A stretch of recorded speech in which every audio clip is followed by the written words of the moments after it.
Well, thank you very much, Liz. And I should start by making an apology, really, because I'm not very well today. I, as luck would have it, I woke up, or I had actually a sort of bug last night, so I'm sort of going to struggle through in true sort of show must go on form. So I hope I'll be loud enough, and if I need to sit down halfway through, you'll understand.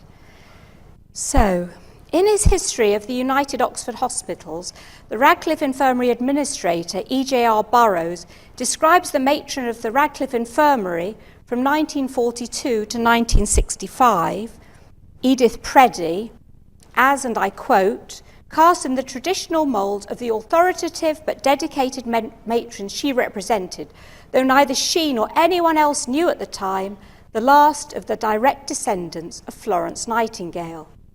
These matrons were conscious of their position as queens of their empire of nurses and on equal, if not slightly superior terms to the consultant staff. Protective of the welfare of their sisters and nurses, with a velvet hand in an iron glove, they ruled with confidence and decisiveness that brooked no question. Burroughs' book brings back many memories of my own nurse training some years later at the Radcliffe Infirmary, and I'm proud to be here and privileged to be asked to give this lecture. In fact, when I started teaching at Oxford Brookes in 2000 at the John Radcliffe Hospital, a member of staff surviving from my training days told me that my intakes training records were still being kept in an old filing cabinet. She found my record and kindly photocopied it for me, and that's it. Because this lecture is in a series celebrating 125 years of nurse training in Oxford, I would like to focus on Burroughs' insights. What did these last direct descendants of Nightingale do for nurse training? Using documentary evidence, I would like to explain how Nightingale's pioneering system of nurse training at St Thomas's Hospital in the 19th century was developed by matrons in the 20th century to become the national nurse training system of England and Wales from 1919 to 1977. And that's actually what Liz was talking about when she talked about the nurses starting at the Radcliffe Infirmary in Oxford. That was part of that system.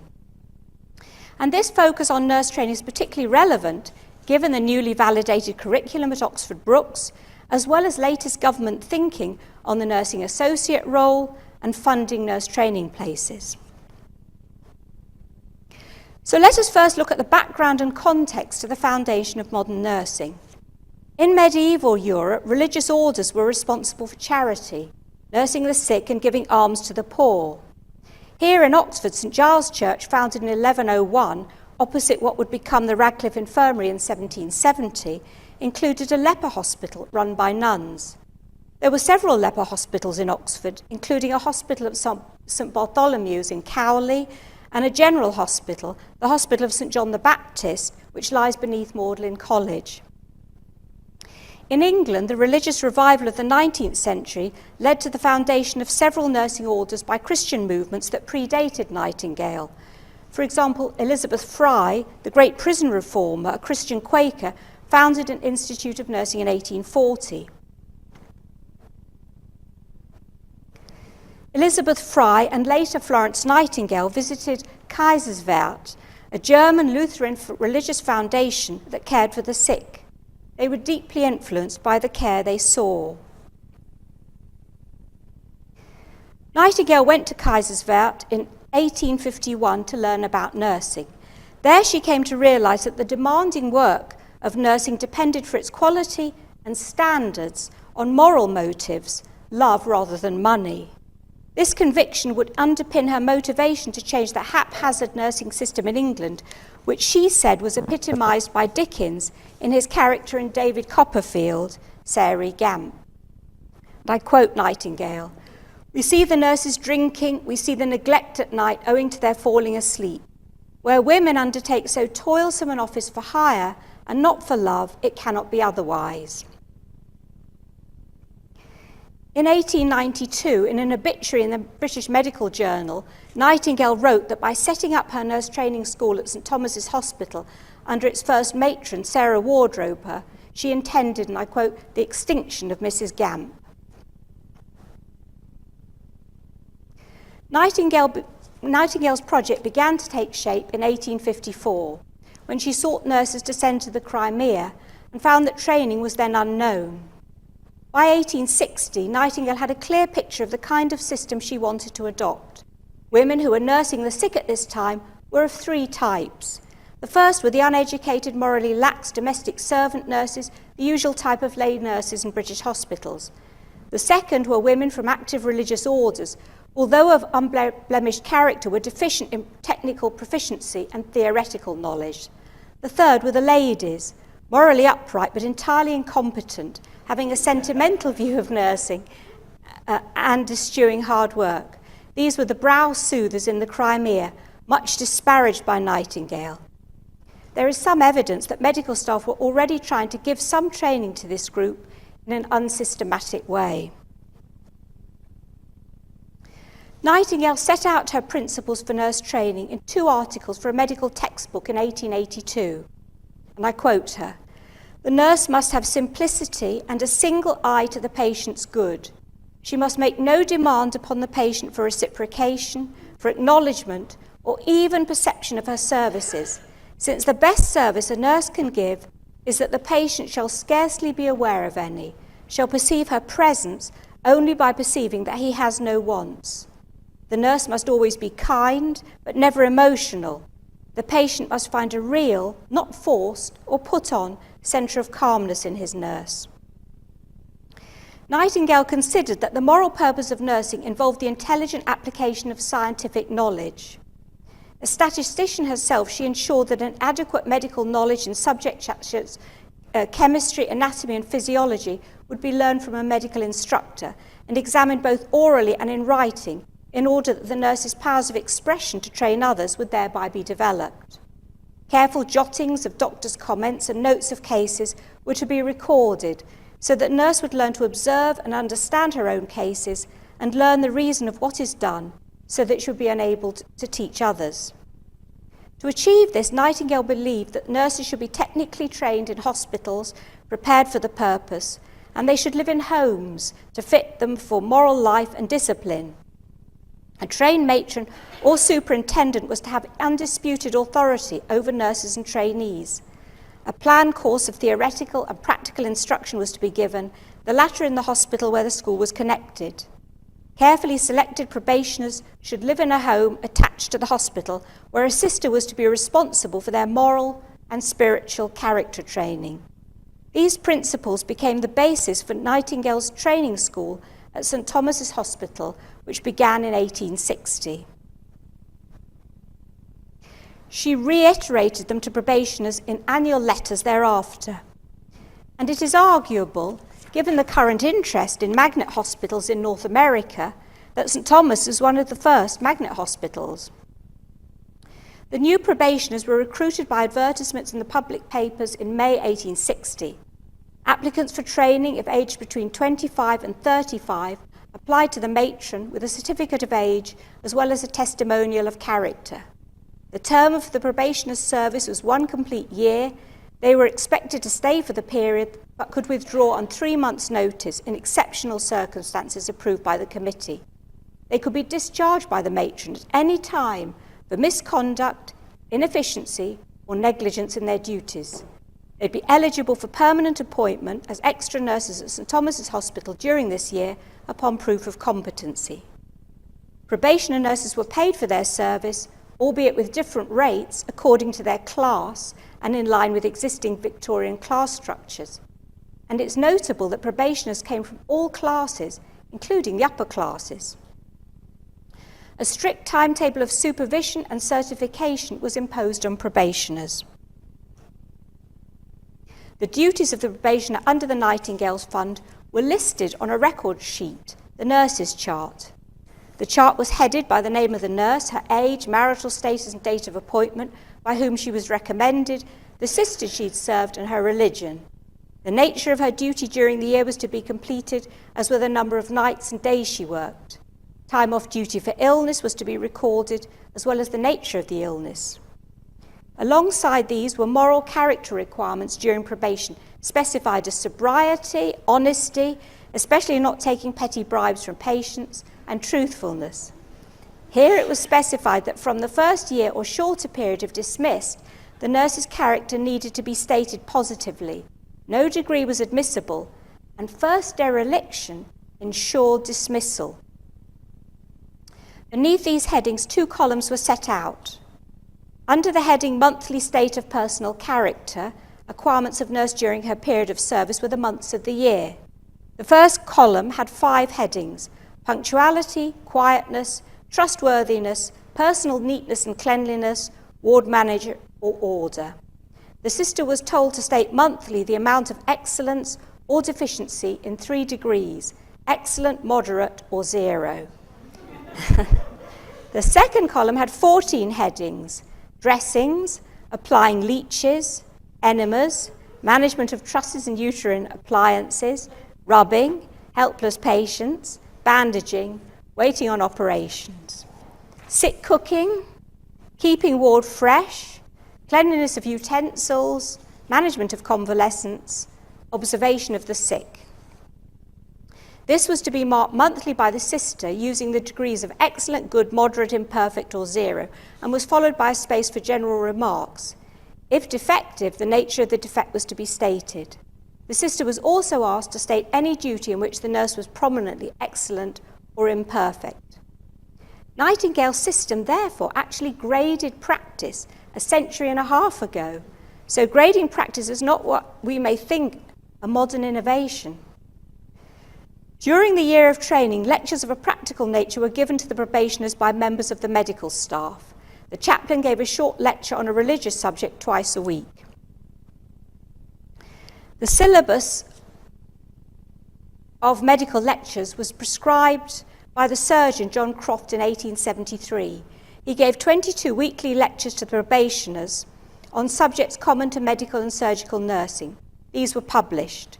Croft's introduction tells the nurse to learn by heart that a nurse is by thinking and acting for a sick person.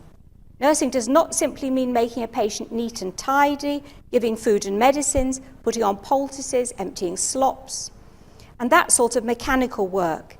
It is an anticipating the patient's needs and acting for him.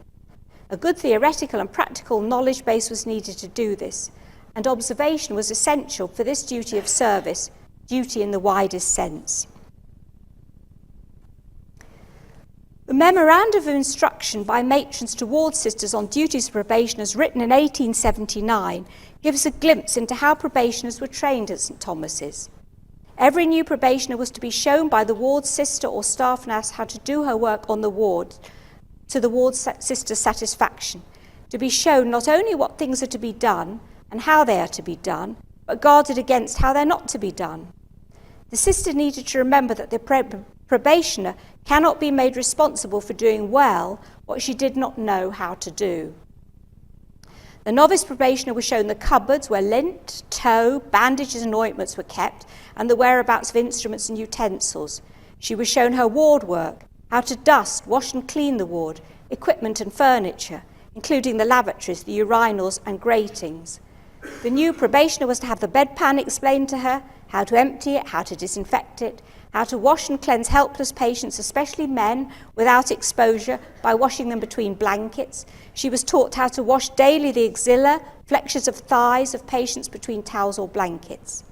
The sister was expected to remember that the probationer, particularly the special probationer, may never have handled or even seen such patients before, and that a probationer cannot be expected to know of herself one of the most important things she has to do.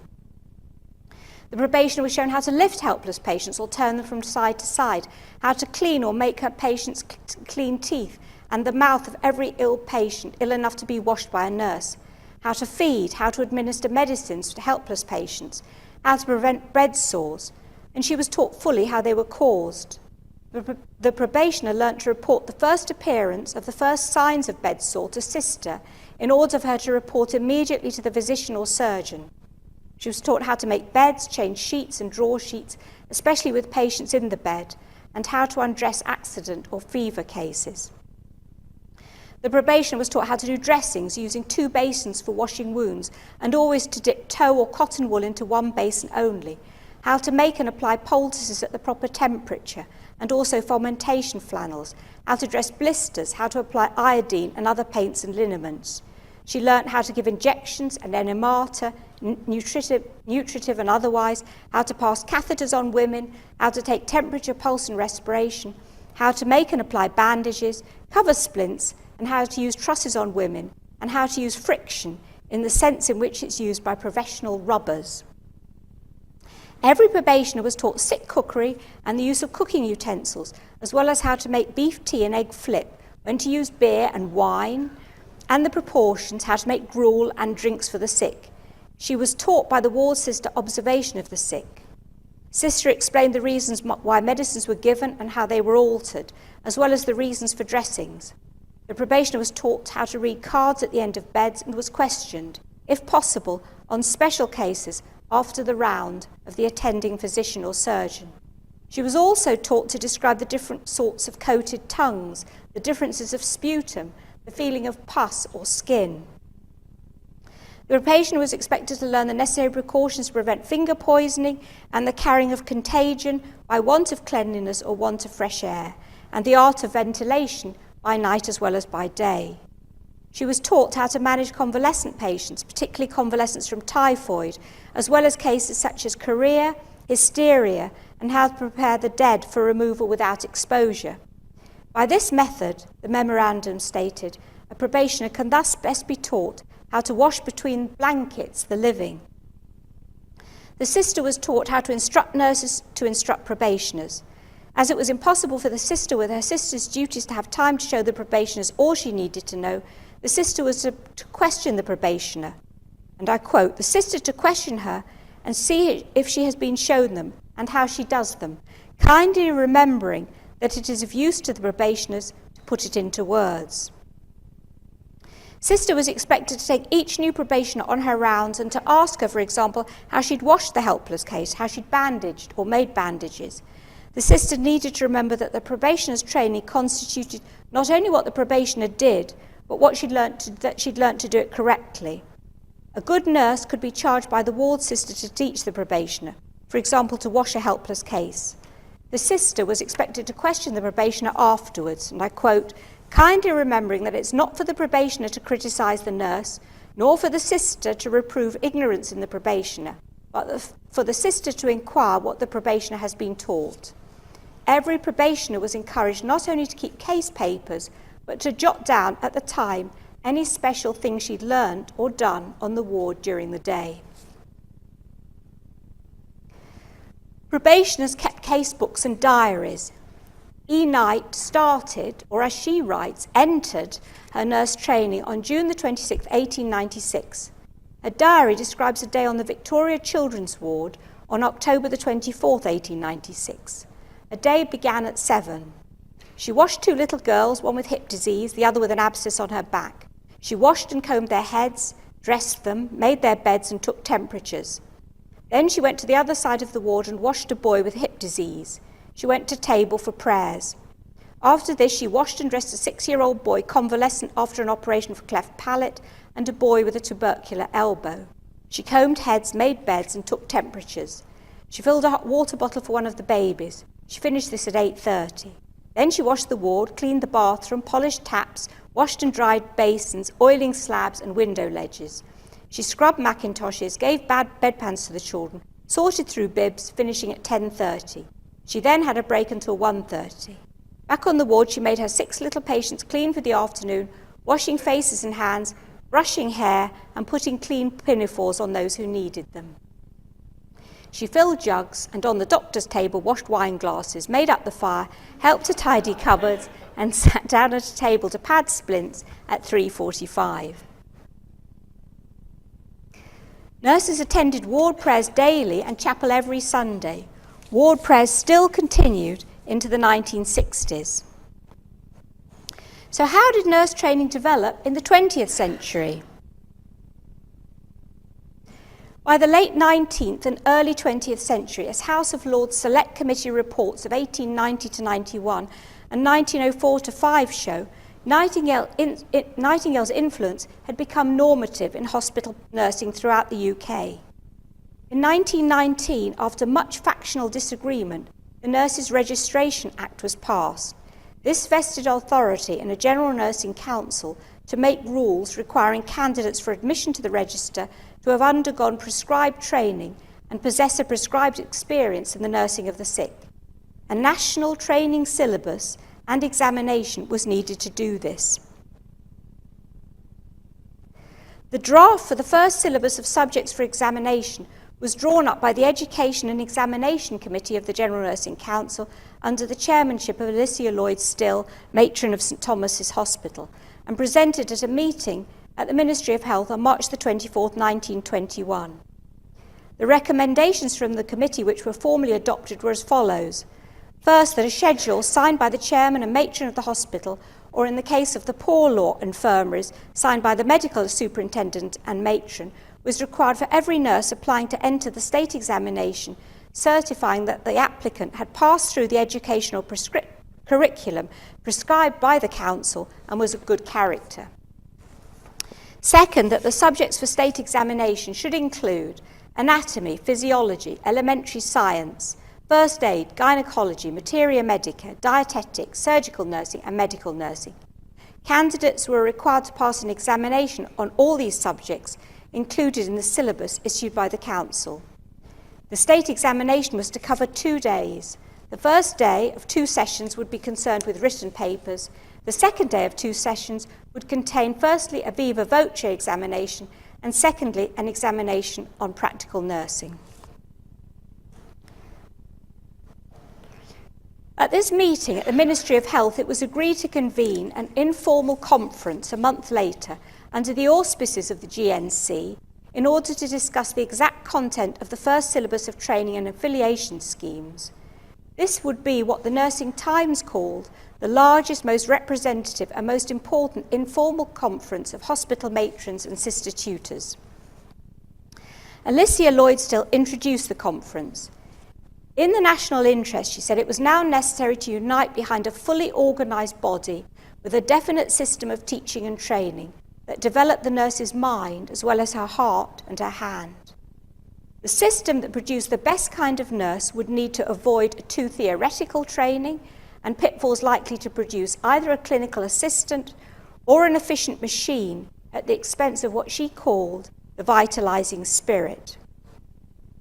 The aim of the syllabus was to stimulate and foster the nurse's power of development, to increase her capacity by a more extensive knowledge of subjects, scientific, social, practical, relevant to nursing, to train her mind to a wider outlook than merely the institutional, bringing together preventative work with curative work in order to foster the nation's health.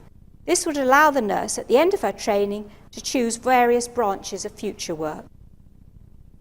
Nurse training was now to be systematised into one national syllabus of apprenticeship for all to follow. The syllabus was to cover the 3-year training period. The first year would commence with a preliminary school course of 6 to 8 weeks. Tuition would ensure continuity and teach the connection of various subjects. Anatomy, physiology, elementary science, and even food values would be explained and linked with theoretical and practical nursing.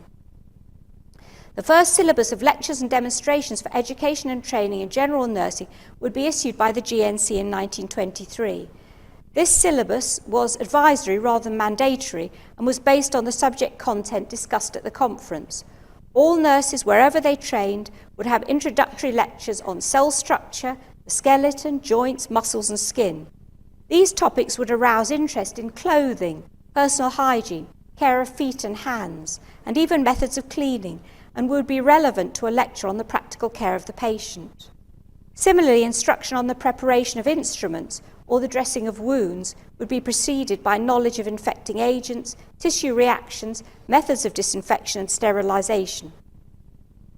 For intelligent understanding, some knowledge was needed of impurities of air, atmospheric pressure and heat, and illustrations of these principles might be sought naturally and usefully in the warming and ventilation of the ward. So too, treatment of the alimentary canal for gavage and lavage would involve a knowledge and understanding of its structure and function, as well as food values and residue, and the nature and character of water.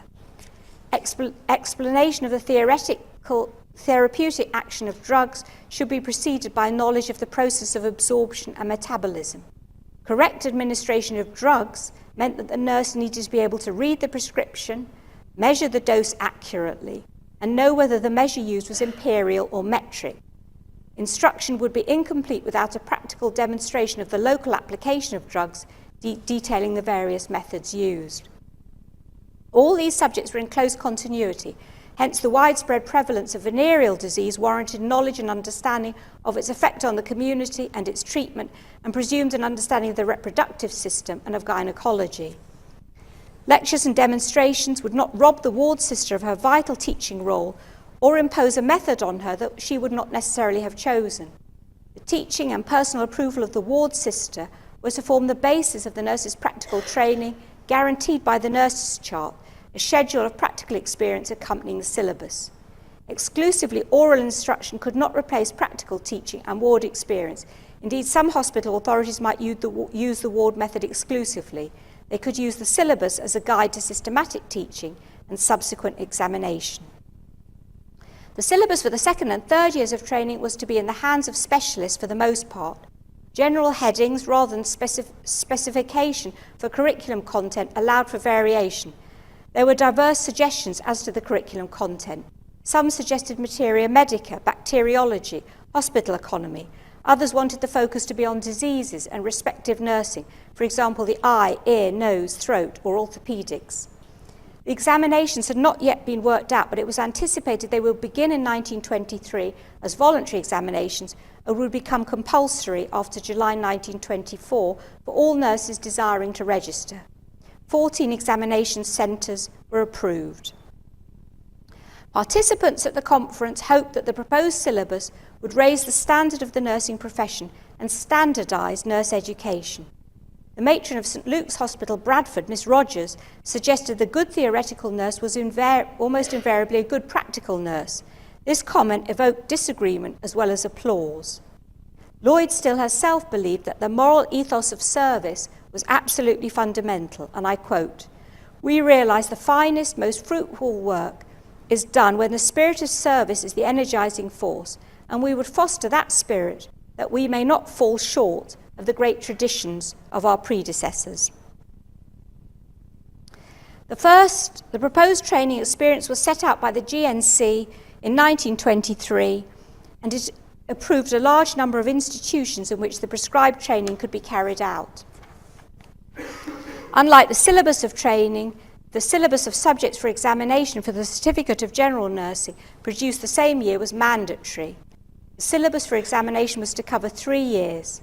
The Council recognised the value of lectures and demonstrations by medical practitioners and other experts on their special subjects, but attached great importance to lectures and teaching being given by fully trained nurses, matrons, sister tutors and ward sisters. It was they who would bring the true nursing outlook gained by personal knowledge and practical experience. Attendance was compulsory. Also necessary were revision classes, correction of notebooks, and personal supervision at all stages of training. The examination was divided into 2 parts. The preliminary examination would be taken by all probationers at any time after the first year of training, whether training for the general nursing or the supplementary part of the register. Anatomy and physiology, hygiene, and the first part of theory and practice of nursing were covered. The final examination for general nurses contained the remainder of the syllabus and the subjects mentioned in the attached nurses chart, but with the exception of the optional column for the second and third years training in the training schedule. The nurses chart was to be retained by the nurse, but marked by the teaching sister and deposited in the matron's office by the nurse at the conclusion of her work in each ward. The table for the first year allowed for the first 3 sections to be linked up as a whole and taught in relationship to each other by one teacher, the sister tutor, for example. Reading downwards, headings formed the course of lectures in which the student would eventually be examined. The introduction affirmed the importance of hospital economy, ward management, district nursing, public sanitation, and public health were all also emphasised. Explanatory notes state that the classification was condensed to permit free interpretation. Scientific terms were used for convenience were to be interpreted, especially in the first year, in an elementary way, and as much as possible in relation to practical details. Bacteriology was to be taught as part of elementary hygiene or theoretical nursing by the physician or surgeon as part of the senior course of lectures. Operating theatre technique should be taught under surgical technique and include actual theatre experience. If this was not possible, extra lectures and demonstrations should be given. Ward management included methods of cleaning and disinfection could be taught under the categories of hygiene and practical nursing, while hospital economy could be taught under the categories of elementary hygiene and household science. Communicable diseases should be taught in the first year in connection with hygiene and public health, and taught again in the medical lectures in the second and third years in relation to pathology.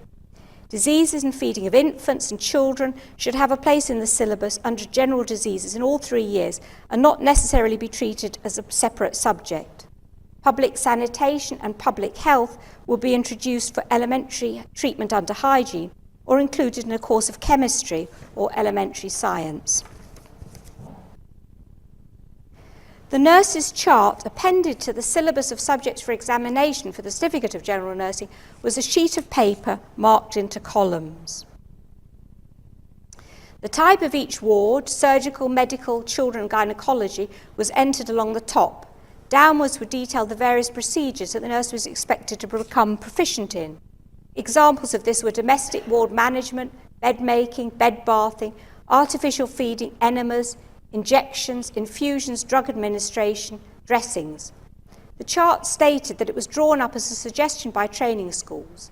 It was to be retained by the nurse, marked by the teaching sister, and deposited in the matron's office by the nurse at the conclusion of her work on each ward. As the sister taught the nursing points, she was requested to mark in the column descriptive of her ward. 1 stroke was to signify the nurse had been shown but was not proficient in the detail. 2 strokes crossed, an X, indicate the nurse had been taught and was proficient. The X was accompanied by the sister's initial.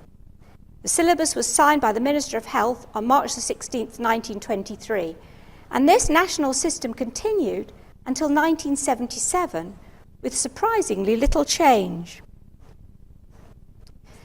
Here is my own syllabus and record of practical instruction from the late 1960s, early 1970s. My record of instruction looks very similar to Nightingale's chart, as does the syllabus. I was paid as a student nurse employee, an essential part of the workforce which staffed the NHS, under the direct supervision of the ward sister, who was responsible for signing my record. I was taught in blocks, in the classroom by sister tutors and a range of eminent Oxford surgeons and physicians. At the end of 3 years, I sat the state examination. These are my state examination papers. When I qualified, I was sent my registration certificate, number and badge by the GNC. I was also sent a booklet, Functions, Procedure and Disciplinary Jurisdiction.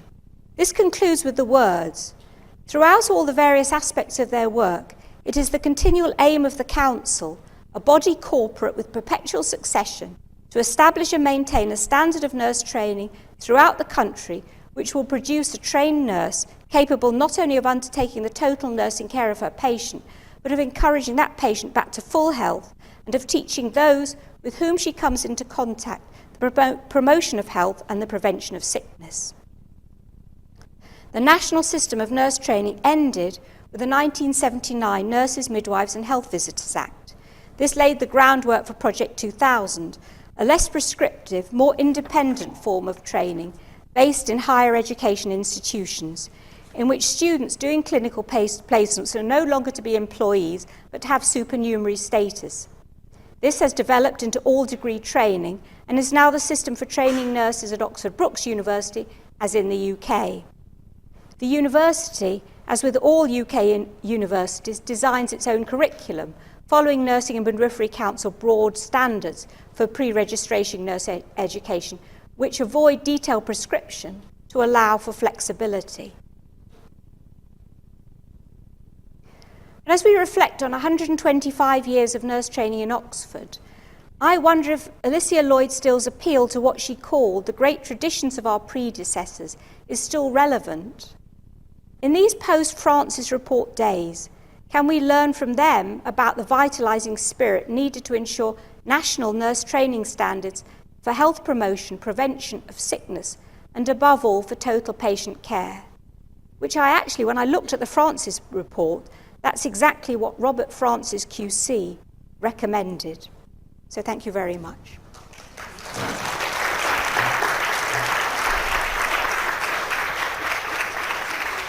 Oh.